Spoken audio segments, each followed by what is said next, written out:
mencuri itu tidak pernah keluar dari mulut saya dan dari Instagram saya. Di Instagram saya itu saya bilang, kenapa kamu membawa tas pemberian dari papa saya? Dan kenapa kamu membawa gelang hadiah dari Kak Amel? Terus kenapa kamu membawa sweater adik saya yang ada di ruang wardrobe gitu kan, sekitar 3 atau 4 biji gitu kan. Dan itu kita nggak usah ngomongin masalah harga lah ya, karena kalian tahu sendiri gue nggak mungkin ngebeliin adik gue barang-barang yang murah gitu kan, apalagi itu sweater untuk keluar negeri gitu kan. Itu yang gue pertanyakan di Instagram gue. Bahkan di Instagram gue pun masih gue bilang, tolong jangan hujat Tony. Gue masih bilang begitu. Tapi kan persepsinya netizen ini menuduh dia adalah seorang maling, ya kan? Jadi bukan gue yang ngomong dia maling, gitu. Karena tidak pernah keluar dari mulut gue kata-kata maling, gitu kan. Nah tiba-tiba dia langsung membalas dengan Instastory. Dia bilang katanya barang-barang itu adalah pemberian dari saya. Saya juga bingung ya. Setahu saya kalau udah suami istri itu boleh pakai barang apa aja, gitu kan. Suami boleh pakai barang istri, istri boleh pakai barang suami. Tapi kan bukan berarti itu memiliki, tapi kan bukan berarti itu dikasih, ya kan? Itu dipinjamkan karena dia kan ada tas di sini warna hitam, tapi memang tasnya memang kurang bagus dan dia katanya pengen nge-gym. Akhirnya saya daftarkan dia nge-gym di Nava Park bersama Coach Chen dan Kak Fitri, yang kalau kalian sekalian tuh saya lagi nge-gym berdua gitu kan. Nah, makan terus kan kalau nge-gym itu kan dia bawa anduk, dia bawa sabun, dia bawa baju ganti. Terus saya bilang, kamu pakai aja tas ini gitu. Kamu pakai saja tas ini. Nah, bukan saya bilang ini tas buat kamu ya, bukan begitu. Jadi dia nangkepnya itu dikasih ya? Iya, jadi dia mikir nangkepnya, oh ini buat gue nih berarti gitu. Karena bahasa Inggrisnya Tony juga kurang baik, bahasa Inggris saya juga kurang baik gitu kan. Jadi mungkin miskomunikasi. Terus saat di Jogja liburan kan kayak gini nih, saya kan suka pakai gelang dari dulu banyak ya. Terus di sini biasanya saya taruh gelang satu warna hitam yang ada bandulan goldnya itu dari Kak Amel. Saya sebenarnya nggak mau ngungkit apa-apa ya, buat saya ya udahlah nggak apa-apa, itu murah bisa dibeli juga kan. Saya duduk di sebelah dia, saya bilang, baby kamu mau nggak pakai ini? Pakai aja buat kamu, pakai aja buat kamu. Tapi menurut dia itu buat dia gitu loh. Tapi maksud saya pakai saja gitu loh. Tapi dia mengartikannya beda. Dan mungkin para haters ini mungkin mendm Tony seolah-olah Tony ini adalah pencuri.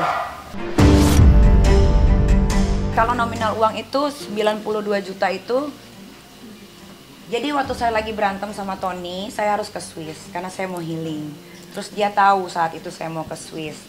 Terus dia bilang, kamu nggak boleh pergi. Kenapa? Saya mau healing, saya stres di rumah, saya nggak mau berantem terus gitu kan. Mungkin dengan saya pergi, saya bisa merasakan apakah saya rindu dengan kamu atau tidak gitu kan. Apakah hubungan ini bisa dilanjutkan atau tidak gitu kan. Tapi dia tidak kasih saat itu malam-malam. Terus dia bilang, saya ganti uang tiket kamu. Dia bilang gitu kan. Ya sudah, akhirnya betul diganti 92 juta. 92 juta itu adalah uang tiket yang harusnya saya ke Swiss, tadi jadinya tidak ke Swiss gitu kan. Terus tiba-tiba dia bilang ke orang itu uang itu ke Swiss, dia bohong gitu. Padahal itu ke Swiss bener, tiketnya ada, semua ada karena semua diurusin sama dia gitu kan. Terus yang 54 juta itu adalah hadiah Valentine, itu juga ada di WhatsApp semua. Tiba-tiba dia kirim, baby this is for you for Valentine, I love you. Terus dia kasih icon love gitu kan. Terus saya bilang, saya tidak perlu uang kamu, saya kembalikan, tidak, ini untuk kamu, hadiah dari saya gitu kan. Terus saat saya ulang tahun, saya dibelikan gelang juga. Ya saya happy, tapi saya bilang kamu nggak usah spend money, keep aja uang kamu, karena saya tahu uang dia ada berapa di rekening gitu kan. Uang dia itu di rekening itu cuman ada kurang lebih 900 jutaan ya selama dia hidup sampai 33 tahun gitu kan. Saya juga bingung kenapa nominalnya kecil sekali gitu kan. Sebetulnya dia ada duit ataupun tidak ada duit, saya akan tetap mencintai dia. Karena saya tidak mencari laki-laki yang kaya raya. saya udah pernah menikah dengan laki-laki yang kaya raya, ternyata kan kalian tahu sendiri kan seperti apa, selingkuh, begini begitu. Saya nggak mau cari yang seperti itu. Yang saya mau adalah sederhana saja, tapi mencintai saya sepenuh hati, mencintai anak-anak saya sepenuh hati, gitu kan.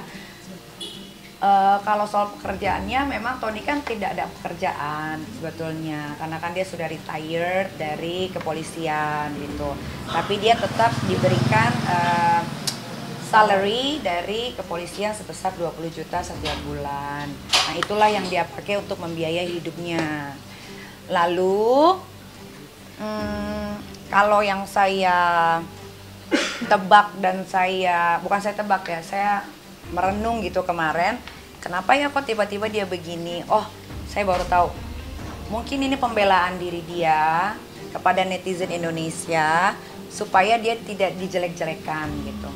Jadi supaya biarkan sayanya aja yang dijelek-jelekan gitu. Tapi nggak apa-apa kan kalau Nikita Mirzani kan sudah biasa dijelek-jelekan, sudah biasa dibully, sudah biasa dihina gitu kan. Itu kan konsekuensi ya. Nggak kaget sih, karena kan memang udah lama ya, jadi kan mungkin kepengen untuk menginikan lah berdua gitu. Jadi ya udah nggak heran lagi gitu. Karena aku juga dari dulu juga udah ngomong kalau waktu yang akan menjawab semuanya, kebenaran akan terungkap, gitu aja. Ini jawabannya berarti dari ya mungkin ya gitu loh, karena kan sudah terjalinnya cukup lama. Nah itu dia, kemarin teman-teman media nanya sama aku kabarnya mau nikah. Nah aku tanya balik, memangnya sampai ke jenjang itu? Ya, kita lihat aja, kita lihat perjalanan. Aku sih begini ya, aku kan udah nggak ngikutin ya, maksudnya nggak ngeblok Instagramnya dia atau siapapun yang deket sama dia gitu loh. Jadi tetapi terkadang itu dia, followersku kan gemes, terus kirimin dari akun gosip lah atau apa link-linknya. Nah terkadang sih kayak gitu-gitu agak mengganggu, makanya kayak kemarin aku posting udah dong cukup, jangan kirim-kirim berita-berita seperti itu, karena buat aku mau tutup buku, close, udah aja, karena aku udah mau move on, bukan udah mau move on ya, maksudnya aku udah nggak mau tahu lagi gitu loh. Ya penting semuanya sudah terjawab, sudah beneran deh. Itu sih aku bener-bener terserah mereka mau bilang mau apa, mereka posting bucin-bucinan apa gitu loh, kode-kodean itu buat aku nggak masalah banget gitu loh, karena ya begitu kan, orang lagi jatuh cinta ya kan gitu loh. Tapi ya mungkin karena ini kan posisinya udah ada anak ya, harusnya mungkin agak dijaga juga lah ya perasaan anaknya. Tapi untungnya anak aku gak main Instagram. Kita doain aja yang baik-baik gitu kan. Aku sih pokoknya mau siapapun itu jodohnya, aku pokoknya good luck gitu loh. Jadi terpenting sih, yang penting tanggung jawab sama anak dan juga kasih sayangnya sama anak tuh tidak berkurang. Iya, aku harap sih kan anak-anakku memang nggak punya Instagram ya yang dia pegang gitu. Tapi kan anakku bisa bisa akses YouTube. Itu aja sih aku takutin. Jadi terkadang kalau anak aku lagi main gadget, aku sama orang rumah tuh harus jangan sampai lihat, misalnya kalau dia search dia Google di search ini kan di YouTube takutnya keluar berita seperti itu aja sih yang aku jaga. Janganlah, anakku kan masih kecil-kecil, jadi agak susah untuk dikasih pengertian. Makanya kenapa aku juga bilang ke pihak sebelah sana, tolong jangan dikenalkan dulu, jangan didekatkan dulu, dan jangan mendekatkan diri dulu, karena kan adaptasinya nggak gampang buat anak-anakku pun ibaratnya mamanya ya cuman ini gitu loh, ya kan, agak susah lah, mereka belum cukup dewasa untuk bisa mengerti kalau akan ada yang baru atau pacar apa atau segala macam. Aku kurang tahu juga, kadang-kadang kan anakku jujur semuanya, setiap kali pergi sama papanya kemana selalu cerita kemana-kemana aja. Tapi itu dia, kalau misalnya ya saya harap sih yang dewasa sih yang orang tuanya lah gitu. Enggak dikasih tau, maksudnya tahu tuh mengenai postingannya dia ya gitu loh, karena kan takutnya kan anak aku kecewa gitu ya. Nah kalau kecewa gitu aku susah ngejelasinnya apa gitu loh, ya kan. Dengan cukup kita berpisah ini kan itu merupakan suatu kayak beban juga buat mereka. Nah, itu aja sih perasaan mereka yang harus aku jaga.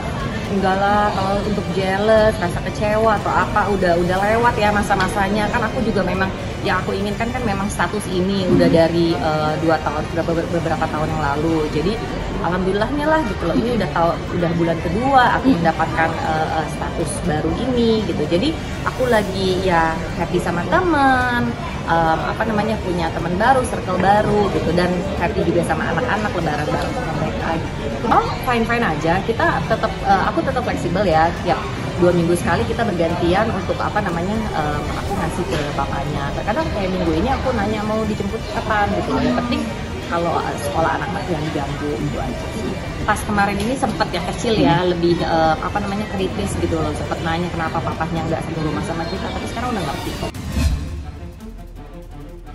Saya mewakili klien saya, Tentri Ajeng Anissa, hari ini memberikan somasi terbuka kepada Virgon dan istrinya Ina Idola Rusli terkait dengan pemberitaan yang tidak benar selama ini yang beredar, yang sebenarnya pelakunya adalah Virgon. Memang yang menyebarkan adalah istrinya, namun kontennya sendiri itu adalah karena ada pernyataan semacam surat pernyataan yang dibuat oleh Virgon, di mana menyatut nama klien kami. Seolah-olah klien kami ini adalah pelakor atau adalah pihak ketiga keretakan atau permasalahan rumah tangganya. Makanya hari ini kita menyampaikan bahwa kita melakukan somasi terbuka dan termasuk akan dikirim juga hari ini juga kepada mereka berdua untuk segera melakukan klarifikasi dan permohonan maaf kepada klien kami. Karena di sini klien kami menjadi korban akibat perseteruan antara suami istri ini, tapi klien kami yang dibawa-bawa. Klien kami hanya pertemanan dan ketemu dengan istri Virgon juga sekali ya. Baru sekali ketemu. Nah, pada waktu kita belum tahu pasti ya seperti apa, pada waktu pertemuan antara Virgon dan istrinya, pengakuan itu dibuat seolah-olah bahwa orang ketiga itu adalah klien kami. Padahal tidak ada kaitannya dengan klien kami antara permasalahan mereka berdua. Dan saya tegaskan, klien kami tidak merupakan orang ketiga, bukan pelakor seperti yang diberitakan, seperti yang dibikin di dalam pernyataan itu. Bahwa ada pun perempuan lain, ya silakan tanya Virgon, siapa sebenarnya, tapi bukan klien kami. Tapi yang ditulis di dalam perjanjian itu adalah klien kami. Makanya klien kami sekarang jadi korban, baik di sosial media maupun pemberitaan-pemberitaan sampai ke keluarganya, termasuk ke pacarnya juga menjadi korban. Ini harus diluruskan. Makanya kami kasih kesempatan 2x24 jam. Kalau tidak, kami akan melakukan tindakan hukum kepada Virgon dan istrinya. Kita meyakini bahwa karena ada postingan-postingan lagi dari istrinya yang menyerang klien kita. Makanya saya bilang ini sudah ada penzoliman yang sangat luar biasa. Yang kita sendiri kalau dari orang hukum sebenarnya ngerti maksudnya apa, tapi itu konsumsi kita lah. Tapi yang jelas klien kami tidak mau hanya melaporkan istrinya, tapi Virgon juga. Kita tidak mau memberikan kesempatan pada Virgon mengambil keuntungan dari sini juga, karena dia akan menggugat istrinya kan. Jadi kami tidak akan memberikan celah itu kepada Virgon. Dua-duanya kami akan lawan. Karena pernyataan itu dibuat oleh Virgon. Dan itu diposting oleh istrinya. Di mana pernyataan itu adalah fitnah. Sangat luar biasa. Bayangin keluarganya hampir hancur. Sampai ibunya diserang netizen. Nggak usah ibunya, sampai tantenya. Pacarnya dibilang makan uang dari apa? Seolah-olah dia dapat uang dari Virgon, terus ngasih ke pacarnya. Coba, sangat terlalu. Kalau Virgon meminta maaf, jelasin dong minta maaf ke siapa?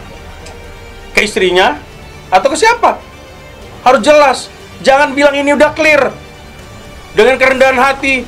Apa itu bahasa kerendahan hati? Pasana ini, apalagi klien kami sudah rendah hati, dan kami juga sebagai kuasa hukum juga menyampaikan permintaan maaf kembali sebesar-besarnya kepada halayak ramai yang sudah kemarin disampaikan kepada semuanya dari klien kami. Ya, kami berharap jangan ada lagi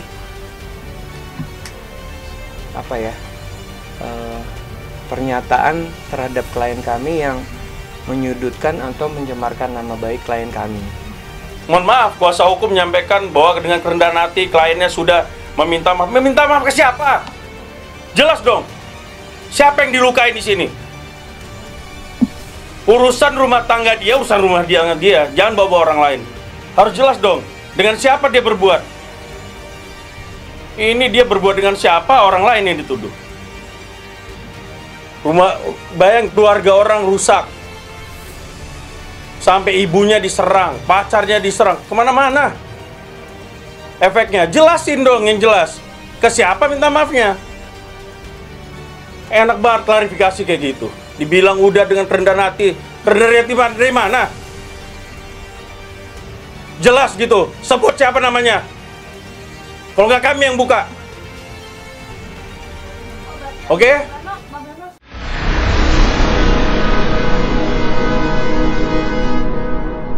Jadi jangan lupa untuk subscribe Cumi Cumi. Ditekan ya tombol lonceng merahnya.